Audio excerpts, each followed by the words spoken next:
Very rarely do you get to go on a deep dive on one of these SEMA rigs, but we got Tom from Rebel Offroad. He is back on the channel. It's good to see you again, and has the SEMA Show going. Thanks for having me. Yeah, no, it's been good. It's been good. We've got only one rig here. We don't usually do a booth out here, so it's nice to go out and mix and mingle and do things like this and talk about the rig that's behind us. We had to bring you over. I saw you in the halls. I'm like, dude, we got to go profile Juice, because I saw this thing when it was up on a lift, a shell of what it is right now. And now you guys have built this thing into a rock crawler, overlander, monster, bob truck bed. Let's get into this bad boy. For starters, let's work our way in the front and then go back. Like I always say, best way to eat elephant, one bite at a time. One bite at a time. And this is pretty much an elephant tire on this. What are we working with? 42 Maxxis Trapidors, same as the unit. The only difference with these ones is that actually had stickies on it. These are more of the road orientated ones, so they wear down a little less, they're a little quieter, and they're not as sticky. So still, you know, all the grip in the world and all the crazy looking to them as well. It's insane.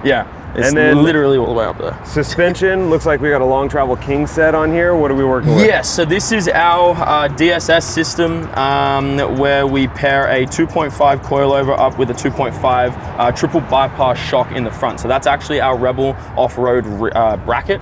So we chop off all the factory suspension components, weld this bracket in there, so we're able to run obviously the coilover and the double throwdown up front. And what kind of flex are we talking about with this thing? The number off the top of my head, I mean, it is a 42-inch tire. You do got to remember that. That's a lot of tire to lift. So measuring from the bottom to the ground, I think we were at 42 inches, which is pretty badass for a Gladiator. The other thing that limits travel is it's actually a short arm in the rear as well. So we'll go into a little bit why we did that later, but I mean, let's keep going around the front. I know this bumper, this is the Rebel Offroad stubby bumper, fantastic bumper with 42-inch tires. You need that clearance. You don't want a bumper stopping you. If you had a regular bumper, it would run into the tire on this bad boy. Exactly What else are we working with up front? I mean, look, bumper, paint match the world. It looks awesome. When you paint match that stuff, we are missing the skid under there as well, which is a nice little addition just to that approach angle. So you got a big rock or something like that under here, so that approach angle as high as possible and as close into the bumper. We are running Warn's brand new winch. This, I think it's been released now.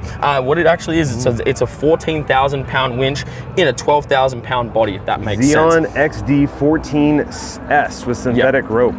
So it's it's the 12,000 pound outside diameter, whatever you want to call it, but it's got the power of a 14,000 pound winch. So we're fortunate enough to go out and use this out in Colorado a couple of weeks ago, where this car had its maiden voyage, and it worked well, very well. All right, up top we got the Rebel Offroad rack with, is that the Gravity Series light bar? That's the Gravity Titan from KC. Cool thing about the rack that's on, that is an unreleased product. We will be releasing that very soon. It is called our Fallen Halo rack. So in our previous videos where we did have one on Atlas, that is actually a flipped upside down version. Our Halo racks usually flip the top way up. So instead of actually coming down across the front of the windshield there, they're usually the other way around. So it's our Fallen series, whole new design, and it looks freaking awesome. So it does. I like it a lot. I love having it hang down a little bit, lower profile overall. This thing is so big that the last thing you want to do is add another 4 inches on top of it. You're gonna definitely hit some trees. Exactly right. Working our way back, we got some tubular rock sliders right here. Those are gonna be important because you're not taking this thing to the mall. So like it says on the sticker over here, Moto Built, that's what these are.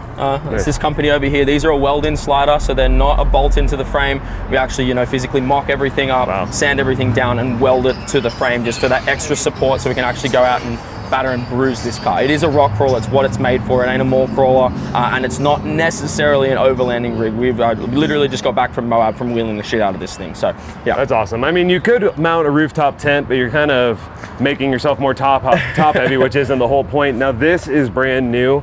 It's a modified version of what you guys already have. Correct. So we do a flatbed conversion, like I spoke about in the last video. This is the bobbed bed version. So we chop 14 inches off the back of the frame when the bed is completely off. Literally just chop it, and then we have this bed as the replacement. So the mount's the same as the other one, and then you can see at the back here all of our beds. Bob beds do come with a hitch as well, so that is supplied with every single one. This is a weld-in option. It is going to be a bolt-in. 2 foot long drop hitch on this and to tow anything. Exactly right. Exactly right. So I mean, look, you don't really want to tow off something like this. You throw us a bike rack or for like the additional storage? Exactly. Like the other way that we're suggesting to customers, if they were adamant to tow, is obviously building some type of custom gooseneck trailer type situation. That's a cool So idea. building a custom trailer, something that doesn't have all of the load down in a bend all the way down there. And we got Curry axles on this bad boy. Yep, Curry 70s front and rear. This is a custom set that Casey did for us. These are 74 inches wide. Jesus. Where usually a Curry axle is either a 70 or a 72 and a half. So these are Curry 70, 74 inches wide, high pinion front and rear as well. Wow. All right. And then I guess on the, I saw there's an Adams drive shaft in this. What's in the powerhouse? It's just the stock engine? Yeah, or? we've got the stock engine in this one. It's just the regular 3.6. It is a Rubicon from the factory as well, so it does have that nice T-case and everything in it as well, just the normal 8-speed. But there will be something soon, very soon coming for this. We are going to be working very closely with a company that puts some spice under that engine base. Yeah, so, more power, baby. Yeah, pretty much. More we don't know what we're going to do, but we've got some ideas floating around. I mean, this thing's still covered in Rebel Offroad products. Our fenders are on this one. Like I said, the double throwdowns. It's got a TerraFlex long arm in the front, TerraFlex short arm in the rear, KMC impacts on it. I mean, it just doesn't stop. This car was built to rock, crawl, and wheel. And then I guess the most crazy thing is definitely the bed. Reason why we bob it is a Gladiator is notorious for smacking its rear end, dropping off rocks and everything like that. How do you stop doing that? You chop the frame. So, when the wheel stops at the end of the vehicle, you're going to be all right on that departure angle. Pretty much. If you get in a situation that thing bottoms out, you're in the wrong spot. Yep, pretty much, exactly. Well, right. this is called Juice. Yeah. You can see them at Rebel Offroad. If you guys want anything from Rebel Offroad, they do a ton of custom builds, and they also have some really awesome parts and accessories. Tom, thanks for coming out. Appreciate you, man. I appreciate Enjoy it. the rest of the show. Yep. Check them out, Rebel Offroad. Thanks, guys. The juice is loose.